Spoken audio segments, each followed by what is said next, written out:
नमस्कार मित्रों, मैं Praveena Yadav, assistant professor political science. मेरे इस यूट्यूब चैनल पर आप सभी का स्वागत है। आज के अपने इस लेक्चर में मैं बीए पार्ट सेकंड में जो विश्व का संविधान हम पढ़ रहे हैं उसमें हम चीन का संविधान पढ़ चुके हैं। हमारे दो संविधान बचे हैं, एक जापान का संविधान और एक स्विट्ज़रलैंड का संविधान जो हमारे सिलेबस में है। उसके पश्चात हमारा ये जो पेपर है वो कंप्लीट हो जाएगा। फर्स्ट यूनिट में ब्रिटेन का संविधान है, सेकेंड यूनिट में अमेरिका का संविधान है और थर्ड जो हमारी यूनिट है उसमें चीन का संविधान, जापान का संविधान, स्विट्ज़रलैंड का संविधान, ये व्यवस्थाएं हैं। तो आज हम स्विट्ज़रलैंड के संविधान को देख लेते हैं। प्रमुख जो आधुनिक राजनीतिक व्यवस्थाएं हैं उनके व्यापक अध्ययन में स्विट्ज़रलैंड की शासन व्यवस्था के अध्ययन के पीछे कुछ विशेष कारण हैं। क्यों हम स्विट्ज़रलैंड की शासन व्यवस्था पढ़ना चाहते हैं, इसका कुछ तो रीज़न होगा कि स्विट्ज़रलैंड का संविधान जो है हमारे सिलेबस में डाला गया है। क्योंकि यह एक यूरोप का एक छोटा सा देश है, किंतु आज भी अपनी जो पुरानी राजनीतिक संस्थाएं हैं उनको बनाए हुए हैं, जिसके कारण इसकी अपनी एक अलग विचित्रता है। यहाँ की जनसंख्या सामाजिक, आर्थिक, भाषाई, धार्मिक तथा सांस्कृतिक क्षेत्र में अपनी स्पष्ट विविधता लिए हुए, फिर भी सभी लोग एक संगठित राष्ट्र के सदस्य हैं और उनके बीच एक घनिष्ठ सहयोग व अंतर्क्रिया देखी जा सकती है। यहाँ पुराने समय से गणतंत्रात्मक व्यवस्था चली आ रही है। चलिए शुरू करते हैं। स्विट्ज़रलैंड का संविधान जो है वो अंतिम रूप से यदि हम देखें तो 1998 में नया संविधान बनाया गया जो 1999 में जनता के लोक निर्णय द्वारा पास हो गया और 1 जनवरी 2000 से वो लागू भी हो गया। 2001 में स्विट्ज़रलैंड को संयुक्त राष्ट्र संघ का सदस्य भी मान लिया गया। संयुक्त राष्ट्र सदस्य यूएनओ का मेंबर भी स्विट्ज़रलैंड बन गया। तो स्विट्ज़रलैंड का जो संविधान है 1 जनवरी 2000 से लागू हुआ। इसकी प्रमुख यदि हम विशेषताओं की शुरुआत करें तो प्रमुख विशेषताएं 1 जनवरी 2000 को नया संविधान लागू हो गया और उस समय के साथ उसमें अनिवार्य संशोधन भी होते रहे समय समय पर। यद्यपि संवैधानिक शब्दावली के अनुसार यह परिसंघ है, किंतु वास्तव में अब यह एक संघ हो चुका है। परिसंघ जो होता है उसके हर सदस्य राज्यों को प्रभुसत्ता प्राप्त होती है और वे किसी भी समय उसे छोड़ सकता है, लेकिन संघ का जो प्रांत होता है उसे स्वायत्तता प्राप्त होती है, लेकिन वो संघ को छोड़ नहीं सकता है। अब जो स्थिति अमेरिका की है वही स्विट्ज़रलैंड की है। देखिए, दो शब्द आ रहे हैं, संघ और परिसंघ। जब ये बना था स्विट्ज़रलैंड तो उस समय ये परिसंघ था, यानी कुछ राज्यों से मिलकर एक परिसंघ बनाया गया था और अब कहते हैं कि अब ये संघ है। तो संघ और परिसंघ में क्या अंतर है?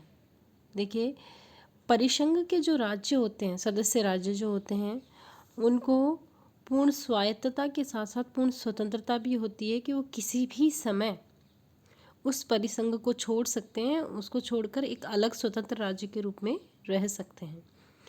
किंतु संघ जो होता है उसमें राज्यों को स्वायत्तता तो होती है अपने कार्य करने की, लेकिन वो संघ को छोड़कर अलग स्वतंत्र राज्य के रूप में स्थापित नहीं हो सकते। जैसे भारत है, भारत में हम कहते हैं कि Bharat union of the state, यानी संघ है राज्यों का।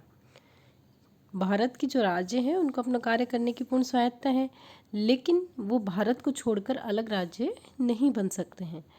तो ये अंतर होता है संघ और परिसंघ में।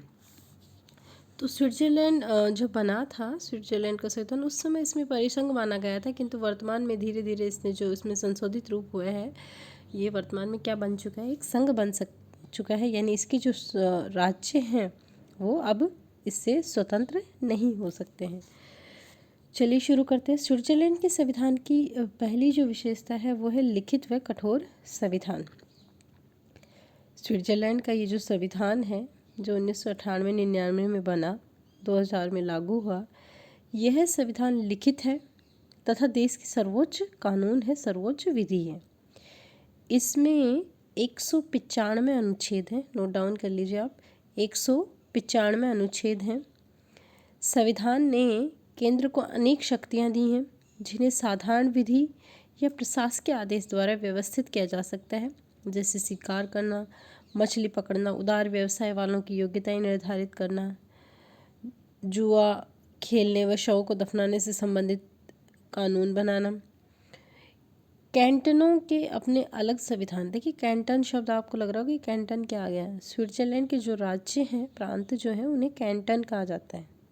ठीक है, हमारे यहाँ हम स्टेट कहते हैं, राज्य कहते हैं, वहाँ क्या कहा जाता है, कैंटन। तो वहाँ के जो राज्य हैं कैंटन हैं, उनके अपने अलग संविधान हैं, लेकिन किसी में कोई ऐसा प्रावधान नहीं हो सकता जो स्विट्जरलैंड के संघ के संविधान का अतिक्रमण करे, यानी उनके संविधान का कोई भी कानून संघ के संविधान के कानून से टकरा नहीं सकता। इसकी संशोधन प्रणाली बहुत कठिन है, इसीलिए अमेरिकी संविधान की तरह से क्या माना जाता है, कठोर माना जाता है। चूँकि यहाँ प्रत्यक्ष लोकतंत्र की संस्थाएं कार्य कर रही हैं, इसलिए वास्तव में यह प्रणाली उतनी कठोर नहीं है जैसे कि अमेरिका में, जैसा कहा जाता है। देखिए लिखित है और कठोर है। लिखित मतलब चूँकि 1998-99 में बनाया गया था, तो इसका स्वरूप कैसा है, लिखित है। कठोर है। कठोर किस लिए है, क्योंकि इसकी संशोधन प्रणाली अत्यंत जटिल है, इतनी आसानी से इसमें संशोधन नहीं किया जा सकता, इसलिए इसको कठोर संविधान कहा जाता है। किंतु व्यवहारिक स्तर पर हम देखें तो कठोर है अन्य राज्यों की तुलना में, लेकिन अमेरिका जितनी कठोर नहीं है, क्योंकि आज भी यहाँ प्रत्यक्ष प्रजातंत्र की विभिन्न संस्थाएं विद्यमान है। दूसरी महत्वपूर्ण विशेषता है संघात्मक व्यवस्था। अमेरिका की तरह यहाँ भी संघात्मक व्यवस्था अपनाई गई है। केंद्र की शक्तियों का उल्लेख किया गया है, जबकि अवशिष्ट जो शक्तियाँ हैं वो प्रांतों यानी कैंटनों को दी गई है। कुछ समवर्ती विषय भी हैं, किंतु संघर्ष की स्थिति में केंद्र का पलड़ा भारी रहता है। यानी यहाँ केवल जो संविधान है उसमें केंद्र की शक्तियों का उल्लेख किया गया है, और बाकी उसके अलावा जो भी शक्तियाँ बच जाती हैं वो किसके पास हैं, राज्यों के पास हैं। लेकिन तुलनात्मक दृष्टि से यदि हम देखें तो केंद्र ज़्यादा शक्तिशाली है। कैंटनों की शक्तियों पर कुछ प्रतिबंध लगे हुए हैं। साथ ही संघीय न्यायालय की भी स्थापना की गई है, जो केंद्र तथा कैंटनों के बीच कानूनी विवादों का निपटारा तथा समय समय पर संविधान के प्रावधानों की व्याख्या करेगा। देखने की बात यह है कि अपने संविधान की शब्दावली के अनुसार स्विट्जरलैंड एक परिसंघ है, लेकिन अब वास्तव में क्या बन चुका है, वो एक संघ बन चुका है। तीसरी महत्वपूर्ण विशेषता है प्रत्यक्ष लोकतंत्र, डायरेक्ट डेमोक्रेसी। देखिए मैं शायद अपने लेक्चर्स में कई बार बता चुकी होंगी, प्रत्यक्ष लोकतंत्र व अप्रत्यक्ष लोकतंत्र। अप्रत्यक्ष लोकतंत्र को जिसे प्रतिनिधि लोकतंत्र भी कहा जाता है, प्रतिनिध्यात्मक लोकतंत्र भी कहा जाता है। तो प्रत्यक्ष लोकतंत्र जिसमें जनता डायरेक्ट भाग लेती हो कानून निर्माण की प्रक्रिया में, शासन प्रक्रिया में, तो उसे कहते हैं प्रत्यक्ष लोकतंत्र। और जहाँ जनता अपने प्रतिनिधियों के माध्यम से भाग लेती है उसे कहते हैं अप्रत्यक्ष प्रजातंत्र या प्रतिनिध्यात्मक प्रजातंत्र भी कहा जाता है।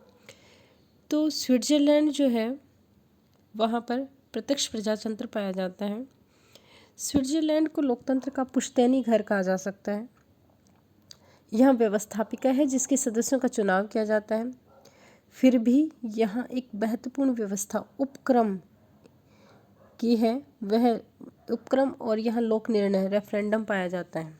देखिए ये प्रत्यक्ष प्रजातंत्र के दो महत्वपूर्ण वो हैं अंग हैं। यहाँ पर उपक्रम पाया जाता है और लोक निर्णय यानी रेफरेंडम की भी व्यवस्थाएं मौजूद है, जिसके सदस्यों को व्यवस्थाएं मौजूद हैं। कम से कम 1 लाख मतदातागण अपने हस्ताक्षरों से अपने प्रस्ताव को भेज सकते हैं और यह आग्रह कर सकते हैं कि उस आधार पर कानून बना दिया जाए अथवा उसे समर्थन के लिए मतदाताओं के समक्ष रखा जाए। कम से कम 8 कैंटनों की सरकारें या 50,000 मतदातागण केंद्रीय सरकार से मांग कर सकते हैं कि अमुक बिल, कोई भी बिल जो है उसकी व्यवस्थापिका पास होने के बाद लागू न किया जाए जब तक कि उसे लोक निर्णय द्वारा स्वीकृत न किया जाए। यदि वह संविधान में संशोधन का बिल है या जिसे व्यवस्थापिका में अति महत्वपूर्ण घोषित किया गया है तो उस पर लोक निर्णय होना अनिवार्य है। अन्यथा उस पर लोक निर्णय कराया जाएगा यदि ऐसी मांग हो।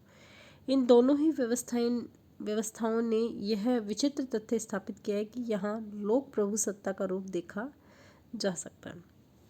देखिए, मैंने आपको बताया कि यहाँ उपक्रम और लोक निर्णय की व्यवस्थाएं हैं, यानी कि क्या होती हैं, वहाँ के जो मतदाता हैं, यदि 1 लाख मतदाता किसी भी प्रस्ताव पर हस्ताक्षर करके केंद्र सरकार के पास भेजें कि अमुक बिल बनाया जाना है, या कोई बिल बन चुका है उसमें अमुक संशोधन किया जाना है, तो सरकार को वो स्वीकार करना पड़ता है।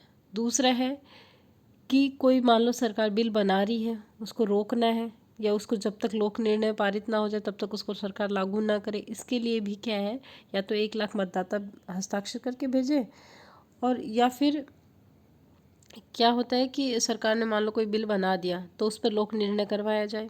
तो लोक निर्णय में यदि 8 कैंटनों की सरकार और लगभग 50,000 मतदाता उस पर हस्ताक्षर कर देते, उसको पास कर देते हैं, तो वो लोक निर्णय माना जाता है और वो लागू हो जाता है। देखिए, दोनों अलग अलग शब्द हैं, उपक्रम और लोक निर्णय। उपक्रम में क्या होता है कि मतदाता सरकार से पहले प्रस्ताव भेजते हैं कि अमुक बिल बनाया जाए, यानी जनता सरकार से कोई कानून बनाने के लिए आग्रह कर सकती है, यानी 1 लाख मतदाता प्रस्ताव बनाकर भेज सकते हैं कानून बनाने की। भारत में तो ऐसी व्यवस्था नहीं है। ये है उपक्रम, यानी पहले जनता ही प्रस्ताव पारित करके भेज सकती है। दूसरा होता है लोक निर्णय। लोक निर्णय में क्या होता है, मान लो सरकार ने कोई बिल बना दिया और उसको लागू करना है, और जनता चाहती है कि भाई ये बिल बिना जनता की सहमति से, जब तक जनता उसको पास नहीं कर दे तब तक लागू ना हो, या फिर जनता चाहती है कि इसमें निम्न संशोधन होने चाहिए, तो उसको क्या करते हैं, लोक निर्णय के लिए, यानी जनता के जनमत संग्रह के लिए उसको प्रस्तुत किया जाता है, रेफरेंडम के लिए प्रस्तुत किया जाता है। वो बिल जनता के सम्मुख रखा जाता है। यदि 50,000 मतदाता उसको पास करते हैं और 8 राज्यों की आठ कैंटनों की सरकारें यदि उसे पास कर दें तो वो बिल पास माना जाता है। तो ये 2 व्यवस्थाएं हैं जो प्रत्यक्ष प्रजातंत्र की प्रमुख व्यवस्थाएं मानी जाती हैं। चौथी महत्वपूर्ण विशेषता है बहुल कार्यपालिका। देखिए, कार्यपालिका एकल होती है, हमने पहले देखे हैं, लेकिन स्विट्जरलैंड की अपनी एक विचित्र विशेषता है, यहाँ पर बहुल कार्यपालिका पाई जाती है। अर्थात उसका एक अध्यक्ष होता है, जैसे राष्ट्रपति या प्रधानमंत्री। देखिए, एकल कार्यपालिका में क्या होता है, एक अध्यक्ष होता है और बाकी उसका मंत्रिमंडल होता है। ठीक है, जैसे भारत में हम देख लेते हैं कि प्रधानमंत्री है और उसका मंत्रिमंडल होता है। अमेरिका में देखते हैं कि राष्ट्रपति और उसका मंत्रिमंडल होता है। बस वही कार्यपालिका होती है। ठीक है, वही सर्वोच्च निर्णयकर्ता होते हैं। लेकिन स्विट्जरलैंड में बहुल कार्यपालिका पाई जाती है। विचित्र स्थिति है वहाँ पर। कैसे? यहाँ पर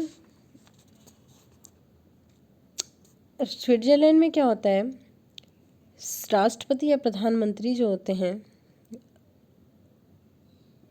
अलग अलग जो यहाँ पर क्या होते हैं कि 7 मंत्रीगण होते हैं और हर मंत्री को राष्ट्रपति कहते हैं। वो जो मंत्रिमंडल कार्यपालिका है उसका कोई अध्यक्ष नहीं है। सभी की शक्तियाँ, वेतन और भत्ते समान हैं। देखो, हमारे यहाँ एक राष्ट्रपति होता है या एक प्रधानमंत्री होता है। ठीक है, और वही जो सर्वोच्च स्तर पर प्रधानमंत्री होता है उसकी सर्वोच्च शक्तियाँ होती हैं, फिर कैबिनेट मंत्री, फिर राज्य मंत्री।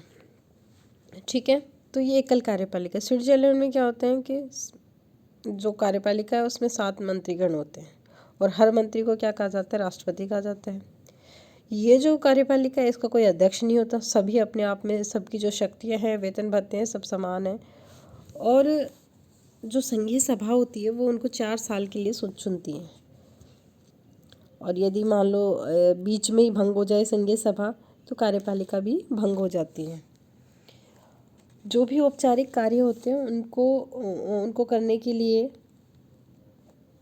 किसी भी वरिष्ठ सदस्य को 1 वर्ष के लिए जो स्विट्जरलैंड का संघ है उसका राष्ट्रपति तथा उससे कम वरिष्ठ सदस्य को उपराष्ट्रपति घोषित कर दिया जाता है। तो ये जो क्रम है चलता रहता है, इसीलिए किसी भी व्यक्ति को कई बार परिसंघ का राष्ट्रपति बनने का अवसर मिल जाता है। यहाँ पर ये स्वस्थ परंपराएं चल पड़ी हैं, इसलिए ये 7 राष्ट्रपति भिन्न भिन्न कैंटोनों के होते हैं तथा एक पार्टी को 2 से अधिक स्थान नहीं मिल सकते। शासन के सारे विभाग इन 7 राष्ट्रपतियों के पास ही होते हैं। देखिए, आप सिस्टम को समझने की कोशिश कीजिए। 7 मंत्री जिन्हें 7 राष्ट्रपति कहा जाता है, सबकी शक्तियाँ, सबके वेतन भत्ते समान होते हैं। ये जो होते हैं इनका कार्यकाल 4 वर्ष तक होता है और इनको क्या करते हैं कि सबसे जो वरिष्ठ होता है उसको सबसे पहले राष्ट्रपति बना दिया, उससे कम वरिष्ठ को उसके साथ उपराष्ट्रपति बना दिया, फिर 1 साल बाद दूसरे को, फिर 1 साल बाद तीसरे को। तो इस तरह एक के बाद एक क्या बनते रहते हैं, ये मंत्री मतलब राष्ट्रपति बनते रहते हैं। तो मतलब परिवर्तन हो रहा है हर साल, राष्ट्रपति उनमें से एक राष्ट्रपति बन गया उनमें से, और संपूर्ण जो विभाग होते हैं वो इन 7 राष्ट्रपतियों के पास ही होते हैं। तो 7 राष्ट्रपति यानी बहुल कार्यपालिका है वहाँ पर, जबकि भारत और अमेरिका इत्यादि देशों में यदि हम देखें तो यहाँ एकल कार्यपालिका होती है, एक ही राष्ट्रपति होता है, उसके मंत्री होते हैं। राष्ट्रपति हर वर्ष बदलता नहीं है, शक्तियाँ सबकी समान नहीं होती हैं, ठीक है। तो स्विट्ज़रलैंड की अपनी एक विचित्र विशेषता है कि वहाँ पर क्या पाया जाता है, बहुल कार्यपालिका पाई जाती है। आप इसको याद रखें, एक प्रत्यक्ष प्रजातंत्र को, और उसके अलावा वहाँ संघात्मक व्यवस्था है, विभिन्न कैंटनों से मिलकर वहाँ संघ बना हुआ है, ठीक है। उनका अपना संविधान होता है और उन संविधानों के अनुसार वो कार्य करते हैं और लिखित और कठोर संविधान है। तो ये है स्विट्ज़रलैंड के संविधान की महत्वपूर्ण विशेषताएं। आगे के जो लेक्चर होंगे उसमें हम उसकी कुछ और महत्वपूर्ण वहाँ की संघीय व्यवस्था को और वहाँ की जो संसद है और उनको समझने का प्रयास करेंगे। धन्यवाद।